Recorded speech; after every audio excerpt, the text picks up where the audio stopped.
Hello everybody, my name is Bodil Mitrescu and today we're interviewing Prasadam Schmitz.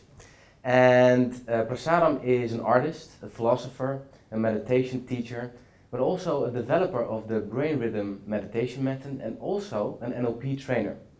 And today we're going to talk a little bit about NLP and the connection with spirituality and how Prasadam sees that. So Prasadam, thank you so much for doing this interview with us. And I've read and I've heard that you are living a quite exciting life and that you're fascinated by curiosity, discovery, and what really amazes people. Can you elaborate a little bit on that? Yes, I think trying to discover the beauty of life is the essence of everything. Maybe I started with aesthetics, and that's why I became an artist. Mm-hmm. I always wanted to paint. I always saw beauty, and I wanted to grab it, to hold it, to contain it, and to express it. And I think that's the main reason that I started just an investigation in what's life and what's the essence of it, and then from one to another, and that's the next step, and that's the way it evolves. Okay. And the element of curiosity, what is that for you? What does it contain for you? Curiosity is the driving force to understand. Without curiosity, I think there's no drive for you to even start looking for something. Yes. And it doesn't matter if it's beauty or whatever. But it leads you towards discovery. Mm-hmm. Okay. And you're also an NLP trainer. Yes.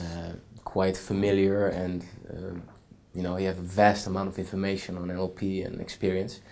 So what was your first encounter with NLP? How did you get into it, and what drew you to NLP? I've been a sannyasin. A sannyasin is somebody who quite enjoyed listening and going to Bhagwan in the time in India, in Pune, and later on in America. And I was there once and did a workshop, a 3-month workshop, divided into 3 parts. And one was dehypnotizing. Mm-hmm. The next one was NLP and Ericksonian hypnosis. And the third one was the synthesis, actually, of all the 2 earlier ones, meditation and NLP. Mm-hmm. And there was a wonderful lady leading that workshop, Ragini. And the whole thing was inspired also by Bhagwan, who had a knack to assemble the most beautiful people as helpers, as tutors, as teachers. And I got there and I found out that already with dehypnotizing and then NLP, a deeper level of how we tick, what happens to it, how we program ourselves, and how we get to understand what is reality. And then to get out of this conditioning and to open yourself up, and helping other people to recognize a similar process in themselves so they can open themselves up to what I call the beauty of life. Yeah. And what elements of NLP really grasped you? Something that you thought, wow, that is something new, something that resonates with me? It started there with, I think, first of all, the meta model. Mm-hmm. Because that was a sort of an introspective way to analyze yourself, analyze myself, I must say, in a way that I've never ever encountered before. And I was really interested in spirituality. That's, of course, the reason why I went to Bhagwan in the first place. Yeah. And there I was just confronted with the fact that I didn't know myself. Mm-hmm. And that was fascinating discovery, you know. Yeah. And I enjoyed the way of analyzing one another and myself, of what I did, in what way, in what form I had conditioned myself during the time that I was completely unconscious of doing it. Yeah. So that was, to me, it was fascinating. And then, of course, another model, the Milton model, Yeah. I also like very much. Also because of the semantics, the linguistic aspect of it all. This is to me very interesting. I like languages, and so language as an instrument for growth, individual growth, and then finally, what it's all about is spiritual growth. Yeah. And of course, that has evolved since I was in Pune and in America. It changes, you grow, and environment grows, and Yeah. the way of looking at life grows.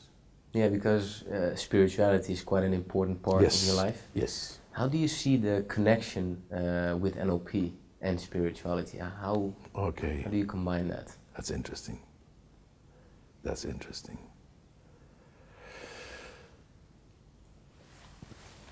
To give a short answer first, I think spirituality is the unfoldment of consciousness.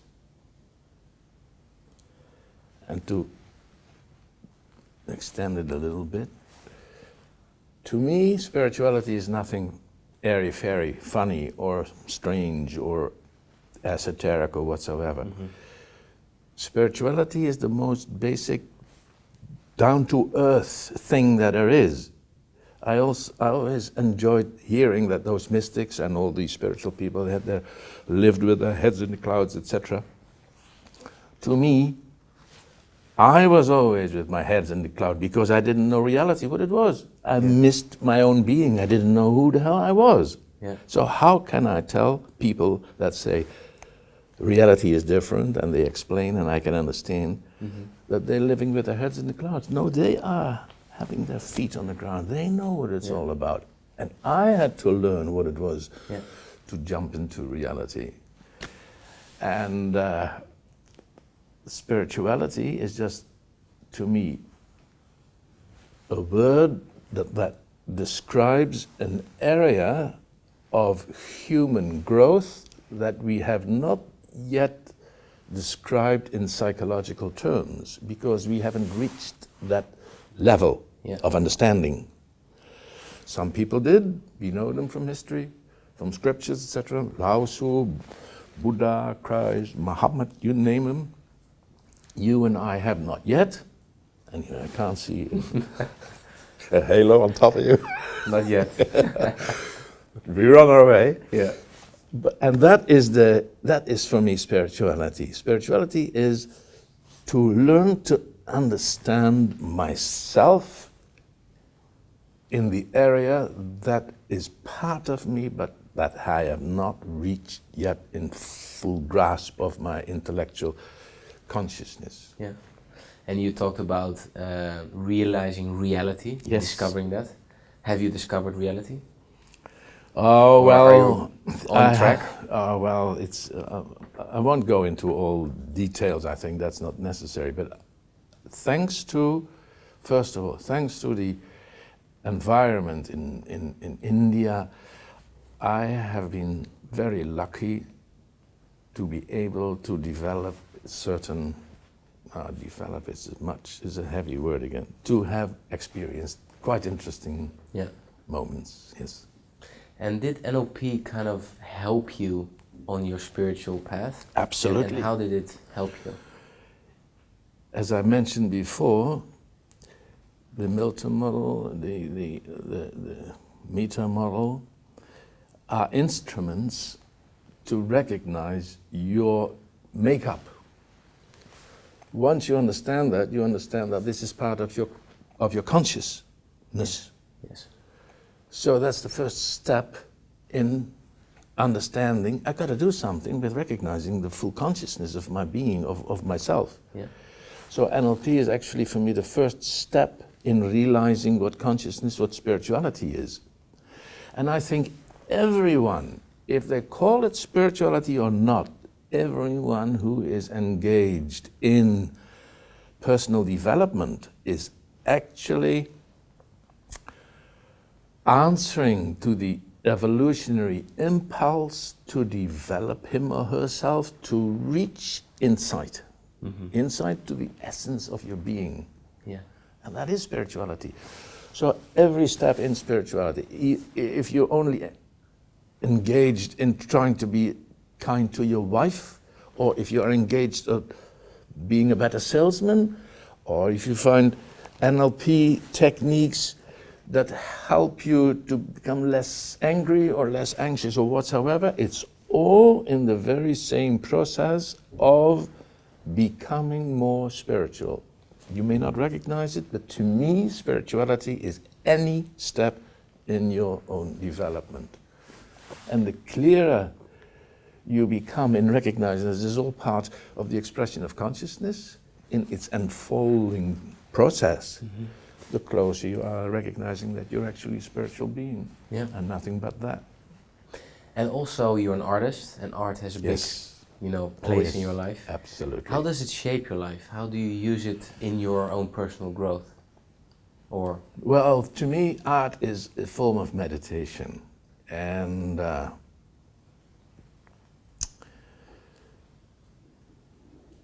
also, this has many aspects. It's also a discovery trip, a discovery of your own being and how you relate to reality. Understanding, I'll give you one example, because it's very complicated. I'll give you one example. To me, there is no such thing as what you call it, realistic art. If I ask you to draw this, and you might say, oh, I can't draw a pair of spectacles, it's too difficult. Oh, that's too difficult for me.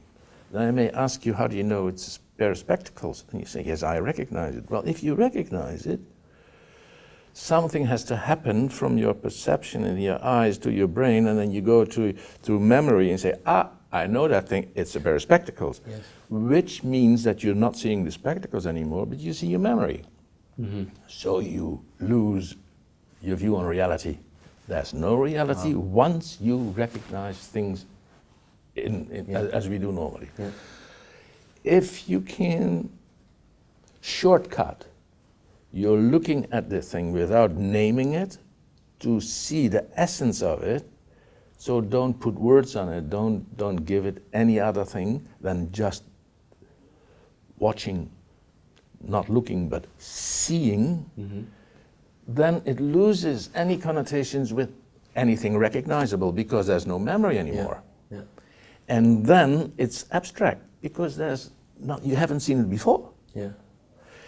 So, again, to make a long story short, if you look at a Rembrandt and you see the Rembrandt, it is just as abstract as a Mondrian. Yes. Yeah.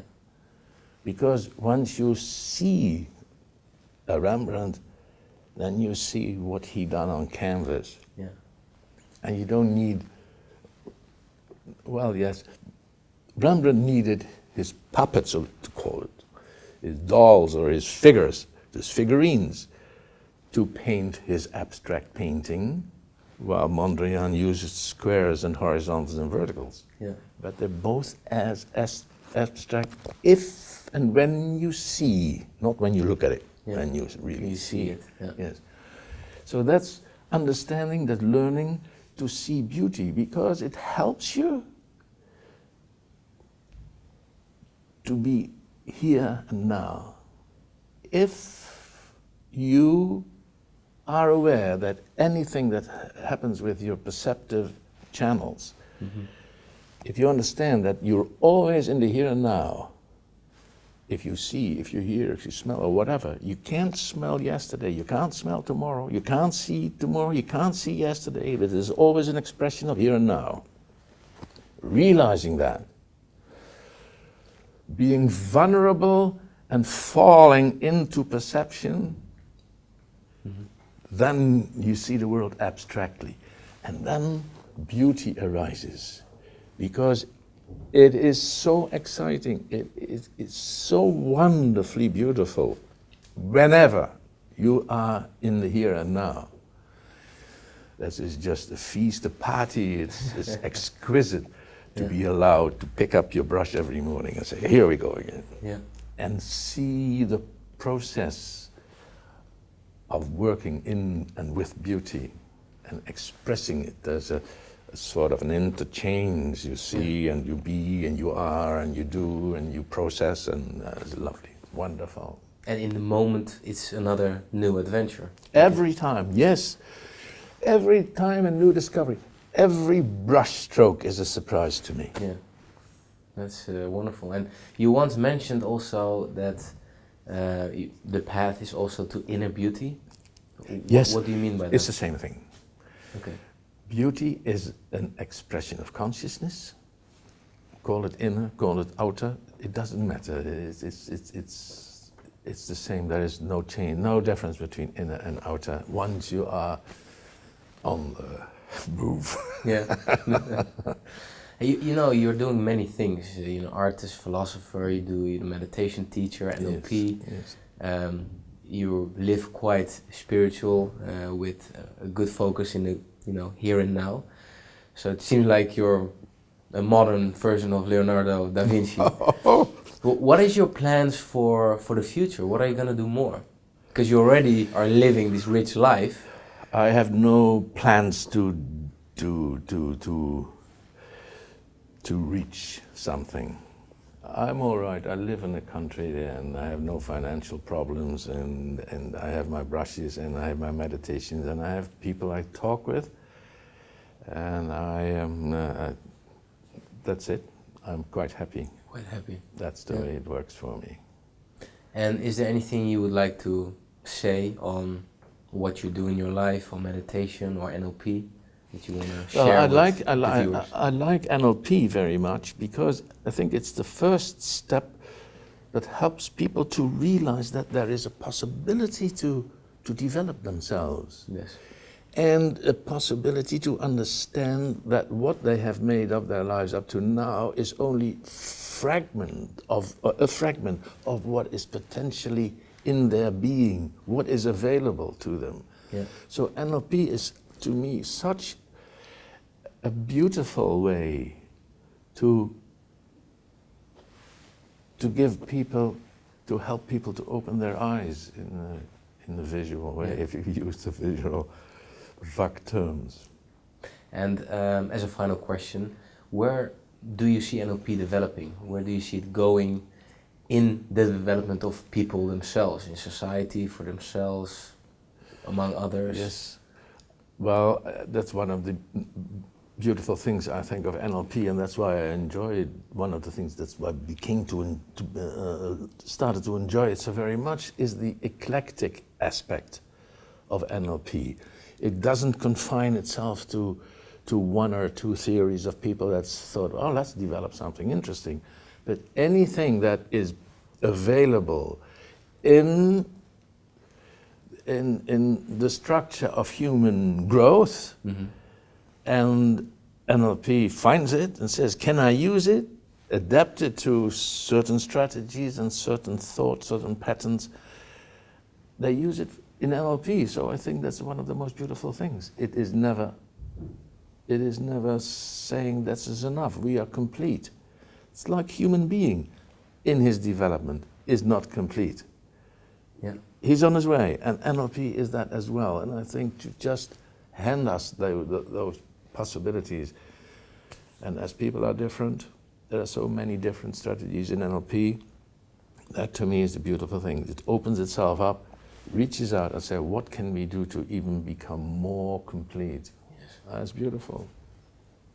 Prasadam Schmitz, thank you so much for this interview. It was a pleasure being with you.